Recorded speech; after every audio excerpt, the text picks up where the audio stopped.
234 தொகுதியிலும் ஜனவரி மாதம் இறுதியில் நான் சுற்றுப்பயணம் மேற்கொள்வேன் என்பதை இந்த நேரத்தில் தெரிவித்துக் கொள்கிறேன். இங்கே வந்திருக்கின்ற ஒன்றியச்சால், நகரச்சால், பேருச்சால், பகுதிச்சால், மாவட்ட கழகச்சால் மூலமாக 234 தொகுதியிலும் தமிழ்நாடு முழுவதும் சூறாவளி சுற்றுப்பயணம் சென்று மக்களை சந்தித்து இந்த ஆட்சியுடைய அவலங்களை எடுத்துச் சொல்லுவோம்.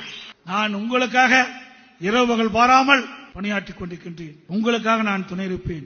அதேபோல் கழகத்திற்கு நீங்கள் துணை இருக்க வேண்டும். மீண்டும் 2026 மக்களோட ஆட்சியை அகற்றப்படுவதற்கு நாம் சூளுரை ஏற்க வேண்டும் என்று நேரத்திலே தெரிவித்துக் கொள்கின்றேன்.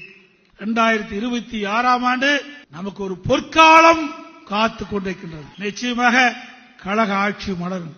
அதற்காக அடுத்த 2026 சட்டமன்ற தேர்தலிலே அனைத்து இந்திய அண்ணா திராவிட முன்னேற்ற கழகம் ஆட்சிக்கு வர வேண்டும் என்று பேசும் பொருளாக்க வேண்டும். நீங்கள் அத்தனை பேரும், நான் ஏற்கனவே குறிப்பிட்டேனே, திராவிட முன்னேற்ற கழக அவலங்களை எடுத்துச் சொல்லுங்கள்.